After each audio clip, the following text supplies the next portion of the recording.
नमस्कार मेरा para para साथीहरू, संसारको जुनसुकै कुनाबाट पनि हामीलाई हेर्दै हुनुहुन्छ भने यो रात्रिकालीन सुरुवातसँगै हामी आज अर्ग्यानिक खानाहरू लिएर तपाईहरुको माझमा उपस्थित भइसकेका छौं।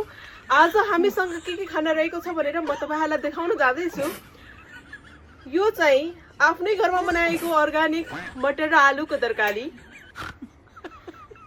त्यसैगरी आफ्नै घरको राइस कुकरमा बनाएको यो अर्ग्यानिक भात, यसमा घिउ पनि राखेको छ।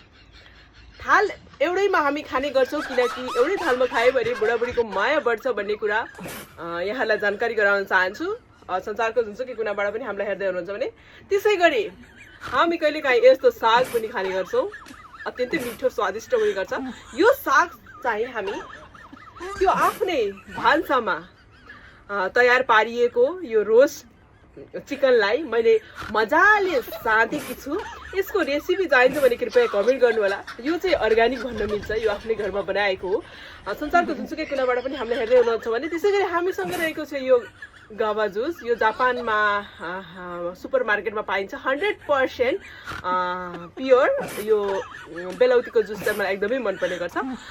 संसारको जुनसुकै कुनाबाट पनि हामीलाई हेर्दै हुनुहुन्छ भने यो रात्रिकालीन सुरुवातसँगै आजको हाम्रो भोजन रहेको छ यिनी सब खानाहरू।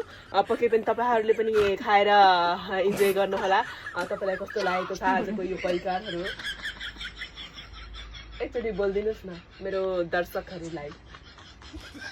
कृपया मेरो बुढीको भिडियोलाई, भोइसलाई यसो माया गरिदिनु होला, साथ दिनु होला भनेर तपाईको मुखार बिन्दुबाट एकचोटि भनिदिनुस् न।